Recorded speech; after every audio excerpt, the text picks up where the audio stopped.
Your Excellency Donald Trump, President of the United States of America, Your Excellency Trần Đại Quang, President of the Socialist Republic of Vietnam, ladies and gentlemen, members of the media, President Trần Đại Quang and President Donald Trump are now hosting a press briefing to announce the results of their talks. And may I now invite His Excellency President Trần Đại Quang to deliver his remarks. Your Excellency Donald Trump, President of the United States of America, ladies and gentlemen, members of the media, President Trump and I have had fruitful talks about the bilateral relations and regional and international issues of mutual interest.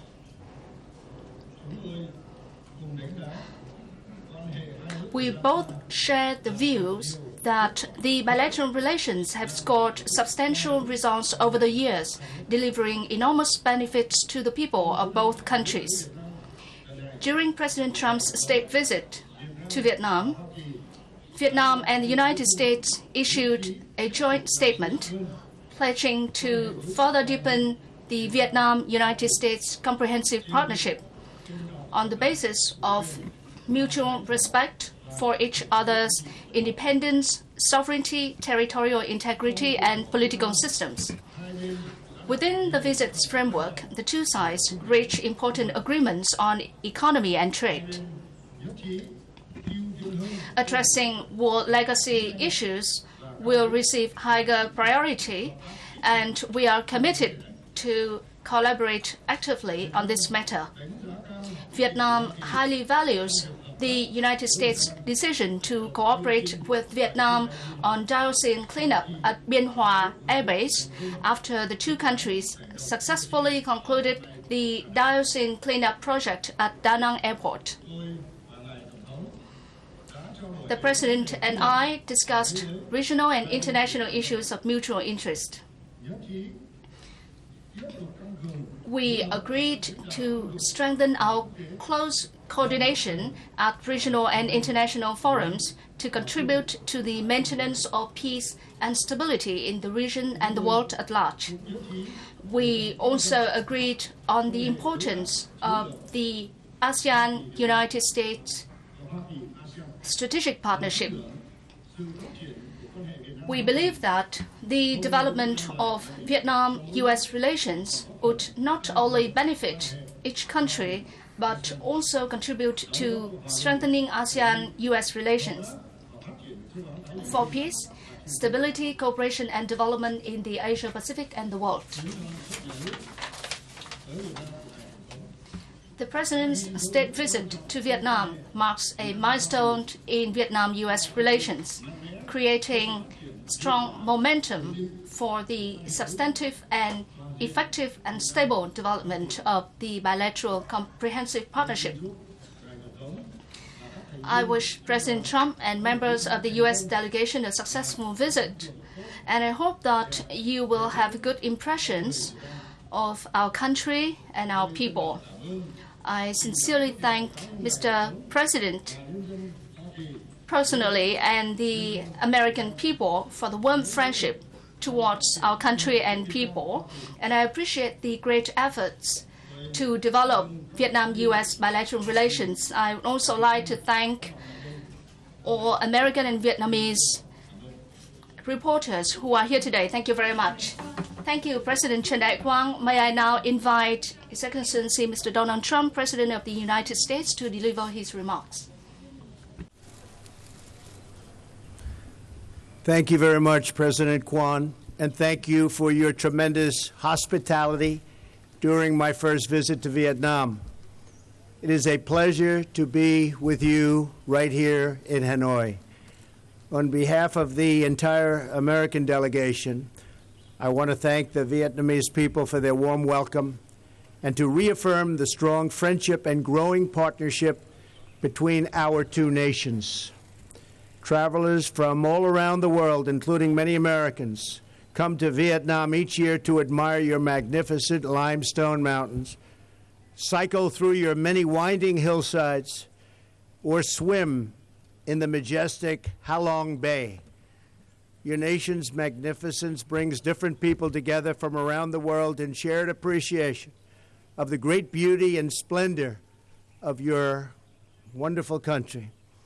Over the past 2 decades, our two nations have come together to find common purpose based on common interests, and that's what's happening. It is those crucial bonds we are here to reaffirm today. In May, the United States transferred the U.S. Coast Guard cutter Morgenthau to the people and country of Vietnam. Named for U.S. Treasury Secretary Henry Morgenthau, Jr., this vessel once patrolled the coasts of Vietnam during the Vietnam War.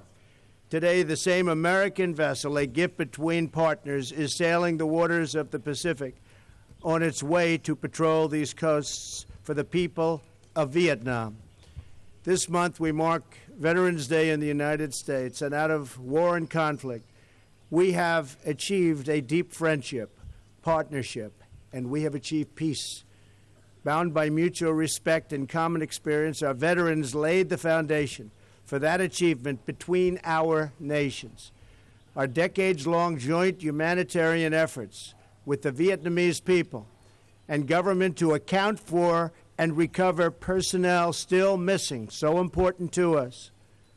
From the war honors, these horrors of this horrendous war, we want our service members support, and we give total support to the families, and we strengthen the foundation of our comprehensive partnership that is so important to us.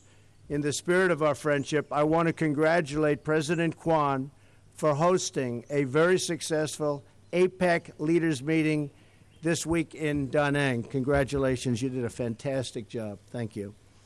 As I stated in my address to the APEC CEO Summit on Friday, the United States is committed to a free and open Indo-Pacific where strong, independent nations respect each other's sovereignty, uphold the rule of law, and advance responsible commerce.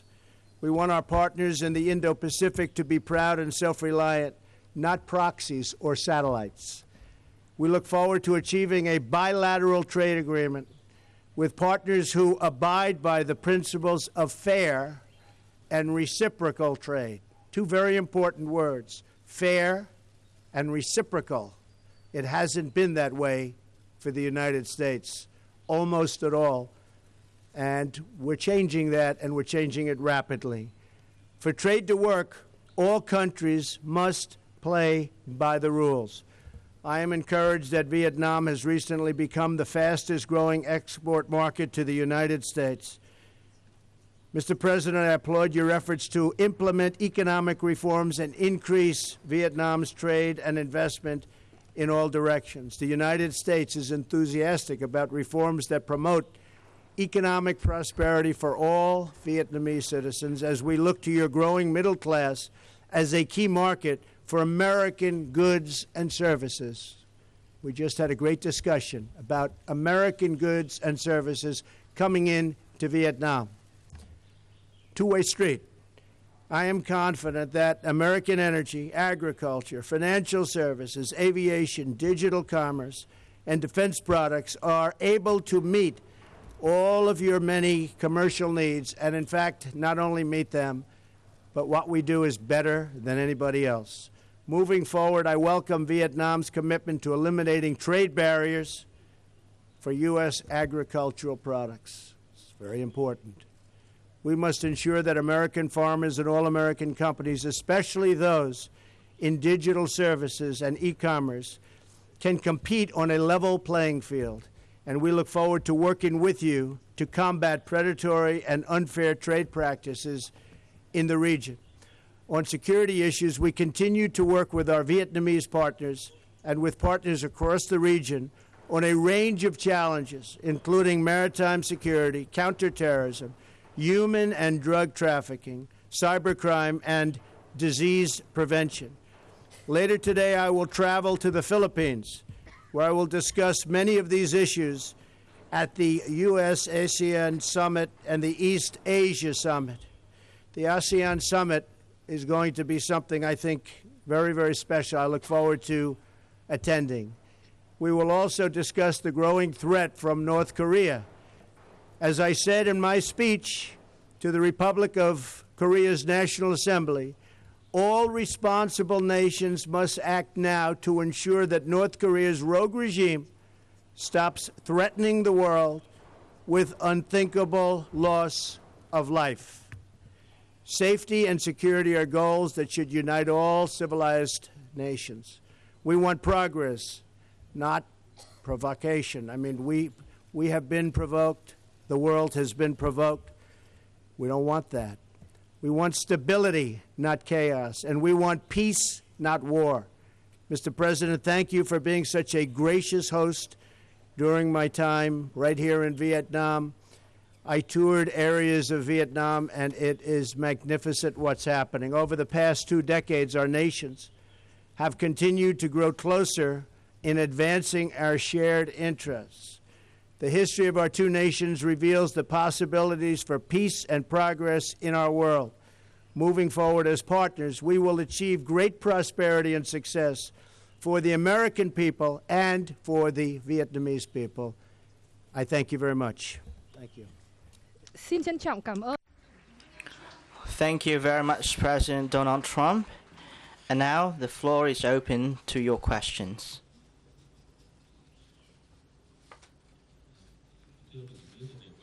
President Trần Đại Quang from Vietnam News Agency. Can you elaborate on the progresses in the Vietnam-U.S. relations over the past years?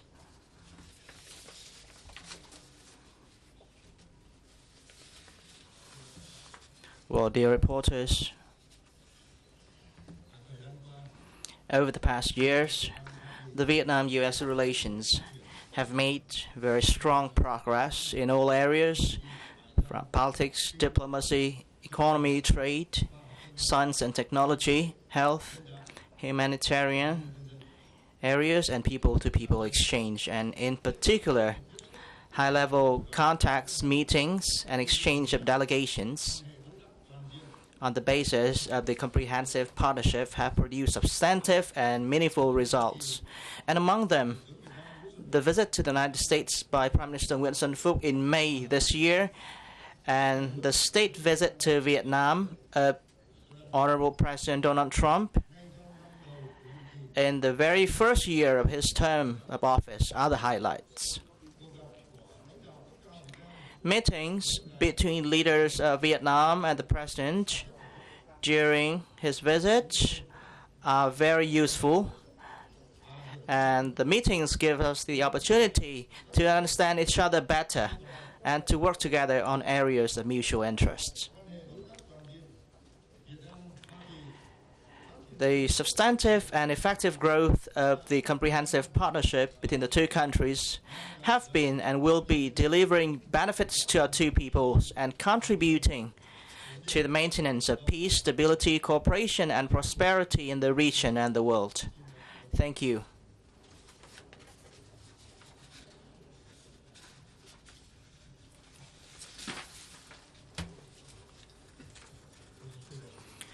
I'm from VTV and have another question for President Trần Đại Quang. Can you please provide your assessment of the future outlook of the Vietnam-U.S. relationship? Thank you for your question. Well, during the talks that I had with the President, we acknowledge that there is still much room for further expansion of the bilateral relations, and we discussed ways and means to further strengthen the cooperation in a more substantive and effective manner in the time to come. And the two sides also pledged to increase contacts and dialogues, especially the high-level meetings through bilateral visits and meetings at the sidelines of the regional and international forums. Two sides will also promote the momentum for development of the economic trade investment relations on the basis of mutual interest, minimize the trade investment disputes, and will continue to effectively implement the economic and trade agreements that we have signed.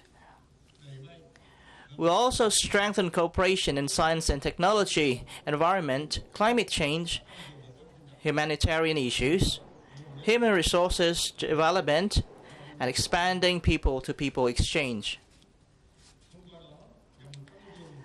For the enhanced comprehensive partnership in the interest of the two peoples and for the benefit of peace, stability, cooperation, and development in the region and the world. Thank you. Well, thank you. Thank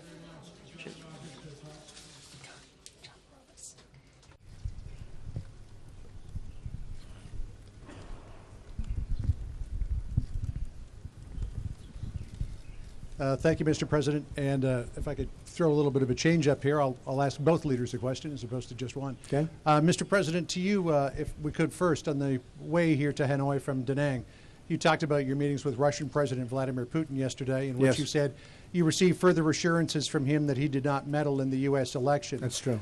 There was some uncertainty that brewed back in the United States over your statement that you said when he tells me that, I believe that he means it.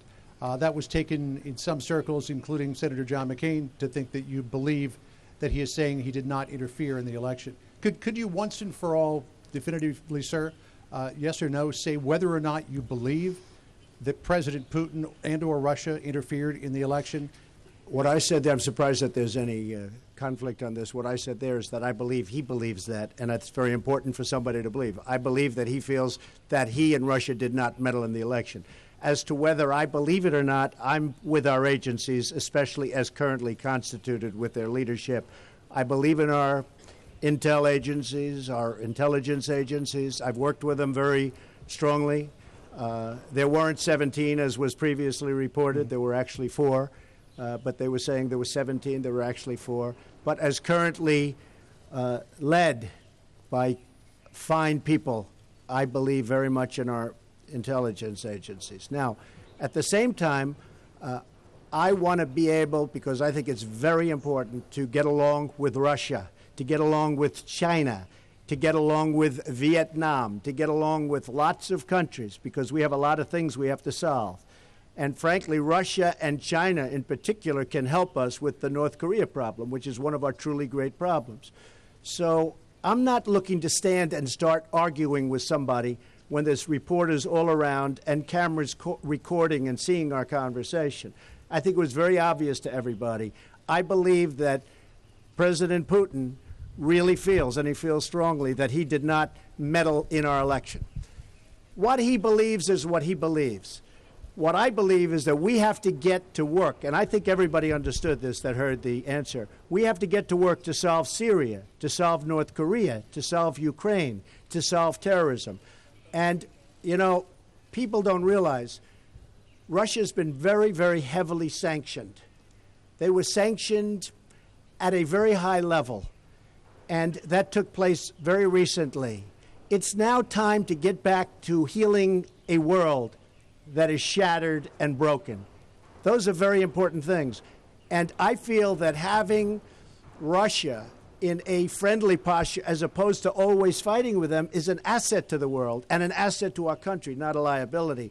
And by the way, Hillary Clinton had the reset button. She wanted to get back together with Russia. She even spelled reset wrong. That's how it started, and then it got worse. President Obama wanted to get along with Russia, but the chemistry wasn't there. Getting along with other nations is a good thing, not a bad thing. Believe me, it's a good thing, not a bad thing.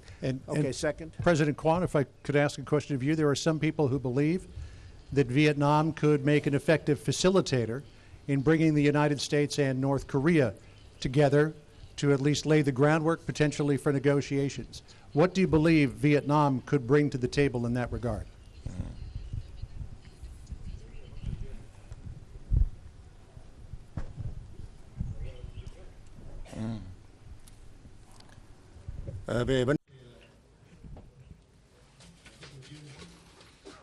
On North Korea issue, Vietnam is committed to seriously observing all the relevant resolution of the UNSC, and we support the denuclearization of the Korean Peninsula.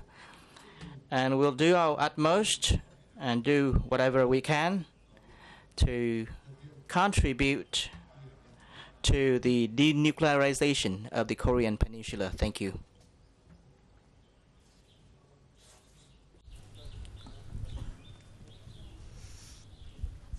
Xin cảm ơn. Xin cảm ơn. Well, thank you, President Chun Dai-Quang. Tweeted this morning about trying very hard to be friends with Kim Jong-un. Is that really a possibility? What would it take for that to happen at this point? And for President Quang, could you comment on the President's offer to mediate the South China Sea dispute? Thank you. Steve, I think anything's a possibility. Strange things happen in life. That might be a strange thing to happen, but it's certainly a possibility. If that did happen, it would be a good thing for, I can tell you, for North Korea, but it would also be good for lots of other places, and it would be good for the world. So certainly it is something that could happen. I don't know that it will, but it would be very, very nice if it did.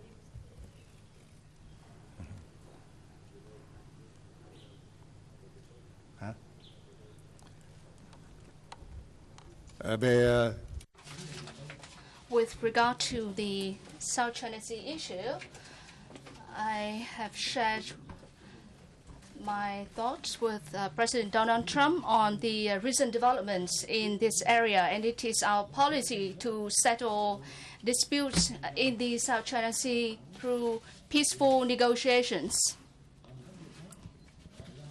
And with respect for diplomatic and legal process, in accordance with international law, including the 1982 UN Convention on the Law of the Sea. Thank you very much.